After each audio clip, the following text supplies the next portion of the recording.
Rien n'est plus urgent que d'apprendre la patience, le plaisir de se perdre et de se retrouver.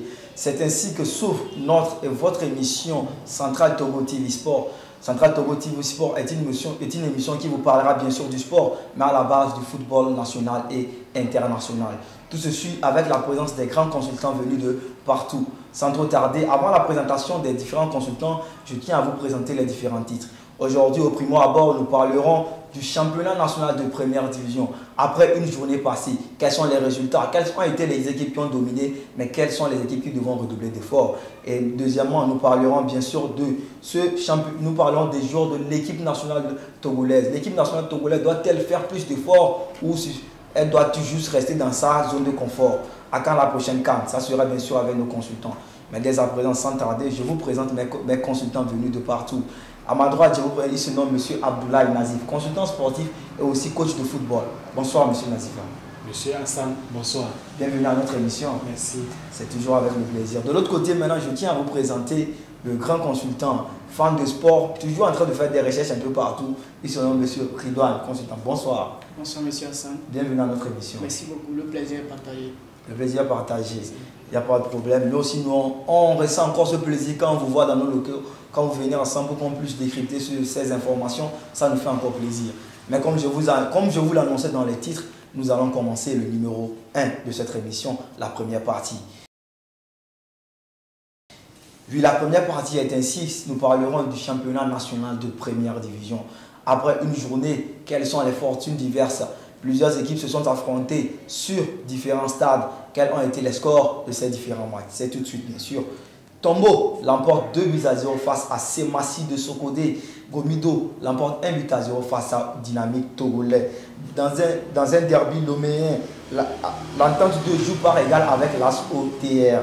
Kakadre l'emporte 1-0 face à l'Unisport de Colombais. L'Unisport de Colombais s'impose à domicile 3-2 face à Doubé de Mango. L'AS Barracuda épluche bien sûr 2-1 face à Bikiti de Bassar. Dès à présent, nous allons pouvoir décrypter ces différents matchs un par un pour que vous pouvez comprendre les fortunes diverses. Quel a été l'auteur de ces différents matchs? Bon, dès à présent, nous allons commencer par le match Gomido Dynamique Togolais. 1-0 pour Gomido. Que pensez-vous de ce match? Moi, je pense que le match a été mérité. C'est vrai, le score n'est pas grand, mais forcément, le plus important, c'était de remporter les 3 points. Et avoir le score, on sait que c'est vraiment un match qui a été très dur. Les deux équipes, de part et d'autre, ont essayé de trouver le chemin de filer, mais ça n'a pas été facile. Mais à la fin, il y a toujours un victorieux qui sort. Et je pense que concéder un but à la dernière minute, c'est le mauvais moment pour concéder un but. Et c'est le mauvais moment pour le gagnant de marquer un but. Ça fait plaisir. Ah oui, donc je comprends bien, cette équipe de Gomi doit profiter des faiblesses, des fatigues bien sûr, de cette défense de Dynamique Togolais pour les craquer un but et directement s'imposer. L'important, c'est les 3 points bien sûr. Monsieur Abdoulaye Nazi, pensez-vous que réellement, au niveau de ce match-là, Dito aurait pu s'imposer ou bien ce fut la pression du public, de Gomido qui les a permis de gagner? Tout est possible face à l'équipe adverse lorsqu'ils jouent chez eux. Mais je supportais le Dynamique. Mais par ma grande surprise, j'ai vu que Gomido pouvait remporter leurs 3 points. Ah oui, quand on est roi chez soi, bien sûr. Oui, on est roi chez soi, il a emporté 8-0. Donc, Gomido, fan de Dynamique Togolais, donc il devra essayer de se retourner en arrière pour essayer de se reformer pour la prochaine journée. Exactement. Nous passons maintenant au deuxième match, au match vraiment aussi décevant que jamais. Le champion du Togo, l'ASCO du Kara face à Belusu de Lac. 1 but partout. Mission commando de l'AS Belusu a été reçue bien sûr à Kara, où ils ont joué ce match au municipal de Kara. Et finalement, dans la souffrance, l'ASCO a réussi à obtenir 1 point, c'est-à-dire un match nul. Que pensez-vous de ce match? ASCO a-t-il merdé ou bien réellement ASCO est toujours dans ce problème-là? Dans ce match, moi personnellement, je voyais l'ASCO comme favori, mais malheureusement, j'ai été surpris de voir qu'ils se sont séparés sur un match nul. C'est vrai, ASCO c'est un grand club, mais aussi son adversaire, c'est pas un club à négliger. Avec les surprises que le football nous réserve, il faut toujours se méfier de son adversaire. Donc moi je pense qu'avec les fatigues des joueurs qui ne sont pas en forme, ASCO ne pouvait que se contenter d'un match nul. Oui, aussi, il y a aussi des joueurs qui sont partis il y a à peu près pas longtemps. On peut parler de Amathieu Kanvi Il y aurait Justin aussi qui fut le meilleur buteur lors de le dernier championnat a été noté. Mais il faut comprendre que depuis que l'Asco de Cara a reçu son nouveau coach, je pense que rien ne va plus en Champions League. C'était une balade de 7-1 qu'ils ont perdu au Maroc face à cette équipe de Ouagora Ismaël. Mais monsieur Abdoulaye Nazif, vous êtes coach de football. Pensez-vous réellement que une équipe peut descendre directement des enfers comme ça avec l'arrivée d'un autre coach? Puisque depuis l'arrivée de ce nouveau coach ivoirien, rien ne va avec l'Asco de Cara. Oui, tout est possible. Tout est possible en matière de football. Ça, c'est clair. Tout est possible. Parce que lorsque le coach arrive, il ne connaît pas la qualité du championnat des autres équipes. Donc, il faut du temps pour pouvoir maîtriser les autres équipes. Vous voyez. Et je vois que l'Asco n'a pas fait les recrutements comme l'avant. Vous voyez. Donc, c'est un peu comme ça. Et surtout, les premières journées, ça a été toujours comme ça. Les derniers blocs peuvent remporter les matchs, vous voyez. Effectivement, ce que moi aussi j'allais dire, au début, bon, tout le monde joue un peu, c'est comme le jeu de cache-cache. Oui. Tu peux voir un dernier du classement qui vient prendre la tête provisoirement. On peut le dire provisoirement parce que peut-être avec les matchs à venir, tu vas voir qu'ils vont commencer à concéder, avec les faiblesses qui vont arriver, ils vont commencer à concéder des défaites. Et bah, après, ils recalent, ils ne font que regresser et partager des points aux autres clubs. Je vais attarder sur ce match. Nous allons directement aller sur le match de Las Mina face à l'Espoir FC. C'est le même score, 1-0. Que pensez-vous? 1-0, Las Mina, Espoir FC. Las Mina a-t-elle mérité? Pouvait-elle faire mieux ou bien vous pensez que ça suffit comme ça? Bon, avec le score de 1-0, je vois que c'est un peu. Mais l'essentiel est fait. L'essentiel est déjà fait. 3 points, c'est bon. 3 points, c'est bon. 3 points, c'est bon. Et même si c'est 5 buts, c'est 3 points. 3 points, c'est bon. Donc c'est la victoire qui importe, puisque n'est-ce pas? Mais dans ce match, on a vu réellement une deuxième mi-temps dominée par Espoir FC. Que pensez-vous? Mais finalement, ils ont perdu parce qu'ils étaient à domicile. Moi, je le dis toujours, la possession d'un match ne fait pas le score d'un match. Donc, voir une équipe dominer le match ne veut pas forcément dire que cette équipe ou bien ce club va remporter le match. Donc, la domination le donne effectivement à rien. Parce qu'à la fin, c'est le score qui est le plus important. En parlant de ce côté, il y a un coach qui m'inspire, il se nomme Aman Nazir. Il a toujours l'habitude de le dire. À la fin, on ne demandera pas qui a bien joué, mais on demandera finalement qui a gagné le match. C'est l'important. Les 3 points furent concrétisés, c'est l'important. Et dès à présent, comme nous allons continuer dans ces différents matchs, nous allons maintenant nous attarder sur ce match, la surprise, la grande surprise de tout un chacun. Ce match se déroulait au stade municipal de Sokozé. Kakadre face à l'ACK. L'ACK domine le match, domine aller et retour. Je pense qu'à la fin, il s'incline. Que pensez-vous, M. Abdoulaye Nazif? Avec le football, c'est ce que je dis souvent. Rien n'est surpris en matière de football. Donc, le football n'est pas mathématique. Le football n'est pas mathématique. Vous voyez. L'ACK, moi je vois qu'à tout moment, c'est une grande équipe. C'est une grande équipe, mais parfois tout peut arriver. Tout peut arriver. Surtout que l'ACK a changé de stade. Il joue à Sokodé. Il n'est pas face à ses supporters. Vous voyez. Là, c'est clair. Sinon, les supporters de l'ACK sont des fous supporters, sont toujours pleins au stade. Mais maintenant, je voudrais aborder une thématique assez. L'ACK a joué 7 matchs. Lors de la pré-saison, l'ACK a joué 7 matchs sans défaite. Elle a joué 7 matchs sans défaite. Pensez-vous que Kakadre s'est appuyé sur ces matchs sans défaite pour jouer, pour donner de l'importance à cette équipe de l'ACK? Je pense que oui. Vu ces 7 matchs sans défaite, les faiblesses, les fatigues des joueurs qui ne sont pas en forme, moi je pense que Kakadre a profité de cet intérêt-là pour pouvoir mettre l'ACK en surprise. Et aussi cette ACK qui a beaucoup fait de transferts cette saison, beaucoup fait de transferts, même après le retour de la Coupe continentale, ils ont acheté beaucoup de joueurs. Je pense que les automatismes ne sont pas encore au rendez-vous. Avec l'avenir, ça nous dira bien sûr. Sans oublier, maintenant nous irons maintenant de ce côté, nous allons maintenant aller de l'attente de face à la Sotea dans un derby loméen où le match fut tellement intéressant avec des échauffourées. C'était un match vraiment avec beaucoup d'intensité. Que pensez-vous de ce match? Moi, je pense personnellement que ce sont des équipes qui se connaissent mutuellement et il y a une sorte de concurrence entre ces deux équipes-là. Donc, forcément, il n'y avait pas un seul qui voulait perdre ce match. Donc, forcément, le match devait être très dur, très intense. La défaite n'était permise pour aucun de... On n'avait pas droit à l'erreur, sincèrement. On n'avait pas droit à l'erreur. Un derby avec des clubs, avec des meilleurs joueurs, c'est pas intéressant de voir une défaite. Plutôt un match nul, ce serait acceptable. Oui, ce fut vraiment un match où les joueurs se connaissaient. Au départ de ce match, il fut un gardien qui se nommait Guida qui était dans ses perches, mais il a dû finalement céder sa place pour blessure. Vraiment, ce match était vraiment très intéressant. Maintenant, de ce côté, que pensez-vous de l'entente de l'entente de cette saison? Pourra-t-elle faire mieux que la saison dernière? Oui. Que pensez-vous? Avec l'achat de ces nouveaux joueurs. Avec les matchs nommés derby, on peut tout voir. On peut tout voir. On peut tout voir, assister à tout. Donc, je m'attendais déjà à ce score. Un match nul face à l'entente 2. Vous voyez.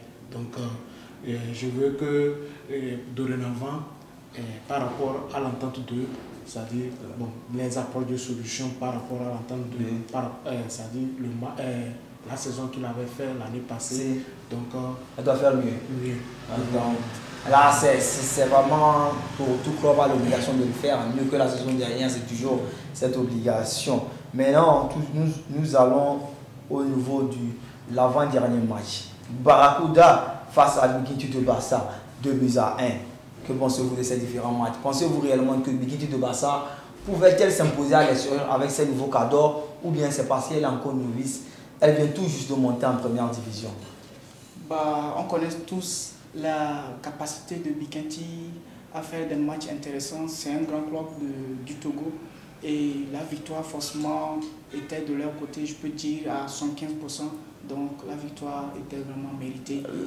La victoire était vraiment méritée pour l'AS Barracuda. C'est ça. Puisque l'Union s'était incliné à l'extérieur de Bizarre. C'est ça. Et puis aussi avec les déplacements à l'extérieur, avec la présence des supporters, du public, ça donne aussi la motivation à pouvoir remporter les matchs. Ça donne vraiment la motivation. Et aussi, en parlant de motivation, il y a un grand coach là-bas, il se nomme Adika Kwame, qui a fait un très bon travail. Ils ont travaillé la saison dernière pour leur monter en première division et maintenant il est toujours le coach de cette équipe en première division. Et sans oublier aussi des bons joueurs comme Abab Kilsomen et aussi Kelly. Pensez-vous que ces joueurs pourront-ils permettre à cette équipe d'aller un peu plus loin? Je suis surpris de la victoire de Barracuda parce que les Lions de Bikinti de Bassa, je connais bien Djabo Hamza Abbas et Urojeri Kililu.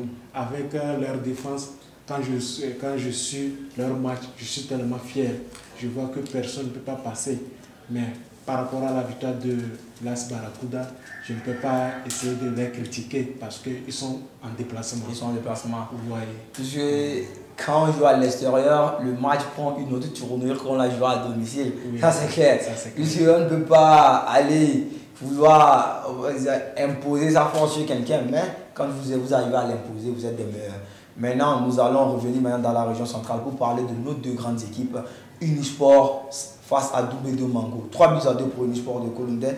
Unisport s'est imposé dans la souffrance après plusieurs buts marqués, égalisés par Doumbé de Mango. Que pensez-vous de cette équipe? C'était une bonne reformulation ou bien les attaquants étaient au rendez-vous? Moi, je pense que Unisport doit revoir beaucoup.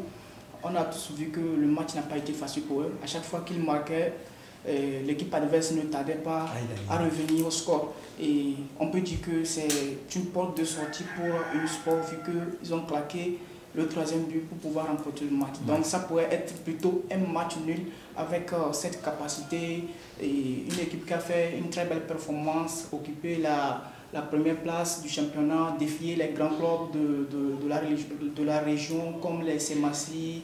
Donc moi je pense forcément qu'il y a quelque chose qui ne va pas du côté de Unisport et c'est vraiment à revoir.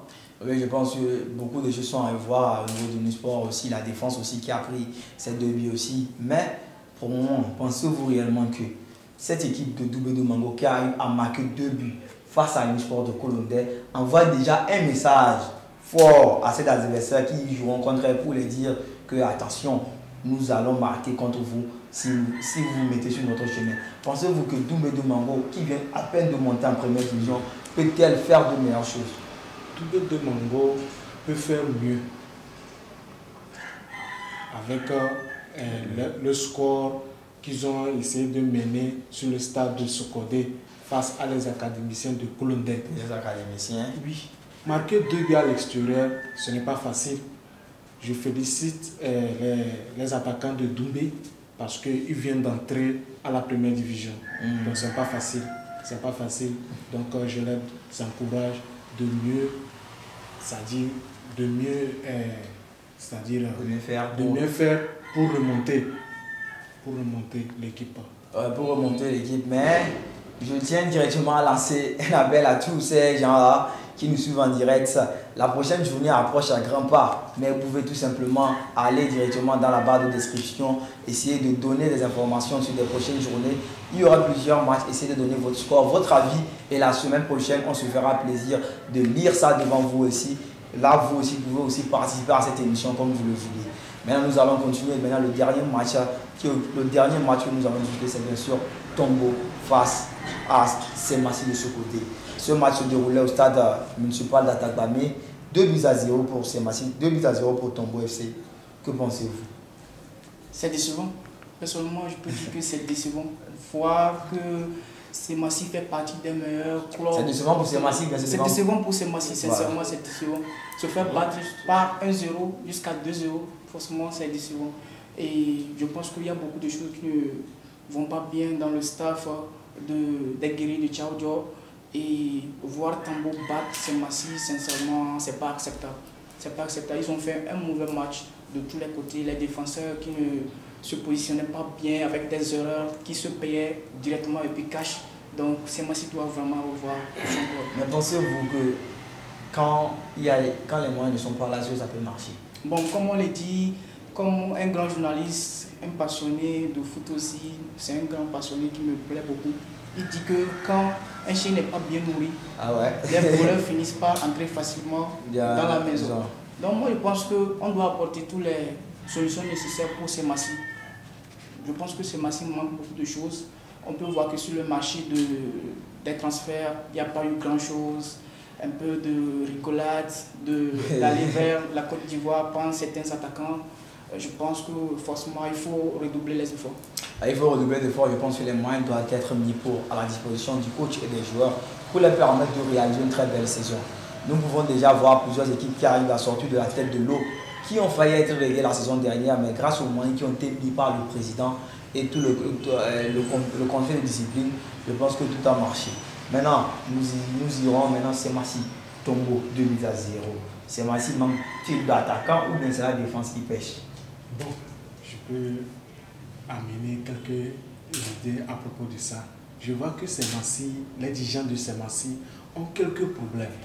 C'est-à-dire, dans les journées FIFA, il y avait des organisations, des tournois Zamzam, tournois Nagouré et consorts. Les autres équipes étaient prêtes à recruter quelques joueurs pour l'avenir. Mais je ne vois rien à côté de Semassi. Je ne sais pas si vous me comprenez. Je vous comprends parfaitement. Merci beaucoup. Et j'ai quelque chose à ajouter là-dessus sur ce que le coach vient de dire. Forcément, Semassi aime trop regarder trop loin de lui. Il y a des de prendre des joueurs de l'extérieur à qui on ne voit même pas leur performance, qui ne font pas des bonnes saisons, mais qui viennent ici pour se faire des stars. Bon, forcément, Semassi doit commencer à voir à côté. Il y a des talents qui se tournent à côté et puis essayer de développer ce talent. Donc vous pensez que l'équipe de Semassi n'était pas là pour recruter des joueurs comme la CK l'a fait? Oui. C'est ici le cas de Marouf. Regardez le jeu de Marouf, vous voyez. Mais c'est... Marouf, c'est un enfant de localité. Un enfant de la localité de Tchaoudjo. C'est un enfant de la localité de Tchaoudjo. Semassi ne prend pas son nom de guerrier. Vous voyez. Quand on recrute un enfant, il va jouer comme un guerrier aussi. Vous voyez. Mais il y a aussi cet aspect-là que vraiment ces côtés ont su aborder. Je pense qu'au niveau de ces différents tournois de Zamzam Koniba, l'ACK était présent pour recruter ces joueurs. Marouf aujourd'hui qui fait les merveilles au niveau de Marouf, je pense que Marouf qui est allé même à l'équipe nationale. À l'équipe nationale. Est passé par ce genre de tournoi. C'est ici l'ACK l'a pêché. Les Malik, c'est ici l'ACK l'a pêché. Donc je pense que Saint-Massy devra aussi revoir ce côté-là aussi, essayer de voir les joueurs de la localisation, dénicher les talents, les perles rares pour pouvoir étoffer son équipe. Ne pas laisser les joueurs de la maison aller chercher ailleurs. Si Unisport réussit, je pense que c'est grâce à ça. Unisport joue avec ses joueurs de Colombais. C'est réellement grâce à ça aussi. Ne pas trop viser ailleurs. Puisque quand on vise ailleurs, les automatismes ne prennent pas rapidement. Effectivement. Les automatismes ne prennent pas rapidement. Et aussi, il faut voir de ce côté-là. Mais je pense que c'était juste pour clôturer cette phase du championnat national de première division. Nous en avons fini avec le championnat national de première division. Maintenant, nous allons nous lancer maintenant dans la deuxième thématique. La thématique bien parlée, c'est celle de l'équipe nationale. L'équipe nationale togolaise, ça fait plus de 6 ans, l'équipe nationale togolaise n'a pas connu une CAN ou une Coupe d'Afrique des Nations. Une phase finale de Coupe d'Afrique des Nations. Nous n'avons joué que des éliminatoires. Mais jusqu'à présent, quel est le problème? Où est le nœud gordon du problème? Nous allons décrypter ça avec nos différents invités consultants sportifs.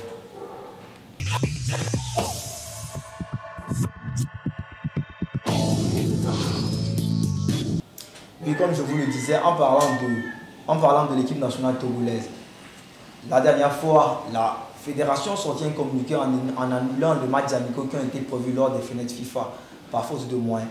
Pensez-vous que l'État togolais ne veut-elle pas investir sur le football togolais ou bien le football n'est pas une priorité? Et personnellement, voir une équipe togolaise annuler des matchs ou bien une fédération annuler des matchs, c'est forcément dire qu'il n'y a pas d'investissement. Et aussi ajouter que le football n'est pas vraiment la priorité de ces dirigeants-là. Sinon, pourquoi ne pas investir pour assurer ces matchs-là? Et puis aussi, il faut revenir sur le cas des joueurs qui sont mal payés ou bien même impayés. Quand je parle un peu, je touche un peu au championnat féminin. L'équipe nationale féminine. C'est ça. On a appris que c'était des rumeurs, mais bon. Après, on a ça a été finalement confirmé.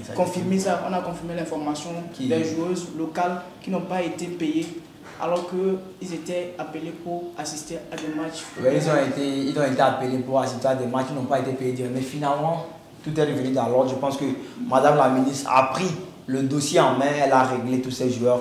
Tout un chacun a reçu sa prime, femme comme garçon. Tous les joueurs ont reçu leur prime. C'est d'abord ça l'essentiel. Là, tout le monde repart. Je pense content, parce qu'un vent d'affamé n'a point d'oreille.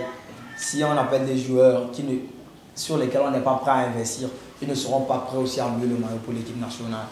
Monsieur Abdoulaye Nazif, que pensez-vous de cette annulation de ces matchs-là? Bon, moi je vois que il y a un proverbe qui dit que lorsque la maison brûle, on ne peut pas organiser les fêtes. Ça c'est clair. Donc, les conflits entre Emmanuel Shea Adeba, la légende togolaise, entre le manager Serge Gapé, le consultant de Canal+, je vois que l'État togolais est en train de voir quel arrangement peut rapporter à propos de Emmanuel Shea Adeba pour pouvoir se réorganiser. Parce que Emmanuel Shea Adeba voit que maintenant, eux à leur temps, ce n'était pas ça. Voir 2 ou 3 cannes passer sur les Togolais. Mais comment on peut expliquer ce genre de choses?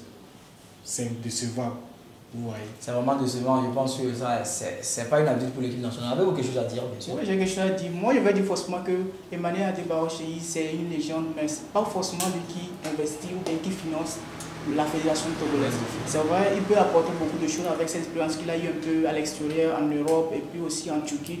Il peut apporter beaucoup de choses, il peut aider les jeunes joueurs, mais du côté du financement, moi je pense que cela ne concerne pas Emmanuel Adebayor. Côté conseil, moralité, psychologique, il peut intervenir et pourquoi pas même le faire intégrer dans le staff technique pour aussi apporter son aide. Mais côté financement, je pense que la fédération a le dernier mot et qui n'ont pas envie vraiment de débloquer des fonds. On ne sait pas s'il n'y a pas de fonds ou s'ils ne veulent pas débloquer. Là, c'est une question vraiment que les internautes pourront bien sûr nous répondre sur notre page YouTube, bien sûr. En commentaire, vous avez à dire ce que vous avez à dire. Nous ferons le plaisir de le lire la prochaine fois. Mais pensez-vous réellement que interdire Emmanuel Shea Adebayor de se rapprocher de l'équipe nationale est-il normal? Bon, ça dépend Le pourquoi on l'a interdit de s'approcher des joueurs ou bien du stade, du côté organisationnel, ça dépend. Mais je ne suis pas rationnellement d'accord aussi qu'on l'interdise. Quelqu'un avec beaucoup d'expérience, il a aussi quelque chose à apporter, il doit aussi mettre un peu sa main dans la pâte.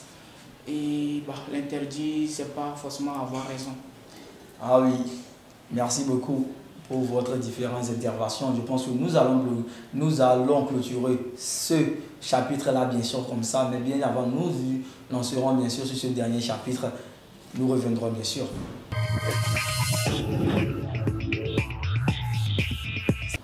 Dès à présent, comme nous l'avons bien annoncé lors des différents titres, maintenant nous allons parler de ce tome, de ce grand homme bien sûr et de cette grande marque. Derrière un grand homme se cache forcément de grandes choses. Et Azina Fichal, qui vient en aide à cette équipe de Tchao en leur offrant un lot de maillots d'entraînement. La marque se nomme tout simplement BidJD. Que pensez-vous de cet acte? C'est un acte salvateur ou bien s'il le fait en attendant quelque chose d'autre? Bon, pas trop quelque chose au début, mais le début d'abord c'est de se faire connaître. D'abord c'est intéressant, je tiens à lui féliciter pour son don, ça fait vraiment plaisir. Et je rappelle que la marque BidJD c'est une marque ou bien une entreprise spécialisée dans la confection des tenues de sport et des maillots pour les clubs. Donc j'ai vu un peu la photo, j'ai été très intéressé par ça, de voir un fils passionné du football faire des dons. On ne le voyait pas avant, mais avec le développement du football, avec l'intérêt que tout le monde accorde au football, c'est intéressant de voir ce genre de choses. Et je tiens une fois encore à le féliciter pour son don qu'il a fait assez massivement. Ouais. Merci beaucoup pour son don. Grand ambassadeur de RH Sport, on attendra aussi votre cadeau. Mais que pensez-vous d'abord en attendant que pensez-vous de ce don de BidJD à l'équipe de Semassi de son côté? Je vois que, merci, bon, je vois que BidJD, bon, je l'attendais depuis avec ce don. Parce que, juste pour faire la publicité de ce marque, il est l'auteur de ce marque aussi. Oui, de cette marque, bien sûr. Avec ce don, je vois que c'est la publicité encore qu'il a fait vis-à-vis de sa marque. Vous voyez. Bon, oui, merci pour ton intervention. Je pense que pour faire ce genre de don, même s'il faut la publicité, il faut d'abord aussi avoir un grand cœur. Ah oui, parce que la mec qui donne reçoit toujours. Il a fait son grand parcours ici. Il est passé par Semassi, Akno bien sûr. Korki Medete de Tchamba, ce fut aussi un grand joueur. Il a aussi bien sûr habillé les finales de Nagodé, bien sûr de Koliba. Ma marque BidJD n'est plus à féliciter, mais nous ne sommes pas là pour faire sa publicité, mais juste pour dire que ce taxe est salutaire et il vient à point nommé pour développer le football. Je pense que nous sommes pratiquement au terme de notre émission Centrale Togo TV Sport. Nous vous remercions, mais bien avant de clôturer cette émission, je pense que, chers consultants, votre mot de fin, vous avez des personnes à saluer, vous avez des dédicaces à faire, votre mot de fin, monsieur D'abord, avant de clôturer, mon premier mot d'abord, c'est de dire merci au directeur de Centrale Togo TV pour l'importance qu'il a accordée à cette émission, l'importance qu'il donne aux jeunes passionnés du football. Un grand merci au directeur. Merci aussi à Hassan de m'avoir invité, ça fait grand plaisir et je suis toujours disponible pour vos invitations prochaines. Et merci à tous ceux qui nous ont suivis jusqu'à la fin. Restez toujours connectés et scotchés sur Centrale TV Togo. Et ici, nous allons beaucoup nous amuser. Merci beaucoup mon frère, ça fait un plaisir pour nous. Quel est votre mot de fin? Avez-vous des joueurs, salut qu'on a salué? Je pense qu'ils sont beaucoup que vous connaissez, vous êtes quand même coach. Quel est votre mot de fin? Merci M. Hassan. Merci beaucoup. Merci au directeur de CRTV Togo Central. Et je suis ravi de votre invitation, très ravi même, parce qu'avec cette chaîne, nous pouvons assister à des nouveaux pépites de football. Il peut faire les publicités des joueurs. Merci beaucoup. Je suis tellement ravi. Et je dédicace à mes joueurs, Sabi Kondo, Safundine, le pépite que je fais la publicité pour que l'État et les dirigeants du football puissent mettre les yeux sur lui. Le cas de Uruako Arafat, oui, c'est des petits joueurs que je sais qu'avec l'avenir, ça pourrait me donner. Ah ouais, l'avenir risque d'être radieux, puisque pour ne pas trop s'attarder sur ce qu'il a dit, sont des joueurs que j'ai vu jouer. Je pense que le talent y est. S'il y a encore le courage, la détermination, l'équipe nationale n'est jamais loin pour eux. Je n'oublie pas le don du marque plus fort qu'Allah, mon doyen Zato Abdel Razak. Oui. Il a fait un jeu de maillot pour nous aussi. Il a fait un jeu de maillot de don. Donc merci aussi à cette marque RH Sport aussi. Bon, c'est pas grave, Zato commence par là-bas. Peut-être un jour il viendra aussi faire un don à cette équipe de Unisport et bien sûr à ses matchs. On le salue d'avance. Merci pour les dons. Tous ceux qui encouragent ou tous ceux qui investissent pour le développement du football dans la région centrale, un grand salut à vous. Moi personnellement, ma dédicace vous salue et à tous ceux qui connaissent Hassan. Mais bien avant, c'est ainsi que nous reformons notre émission centrale Togo TV Sport.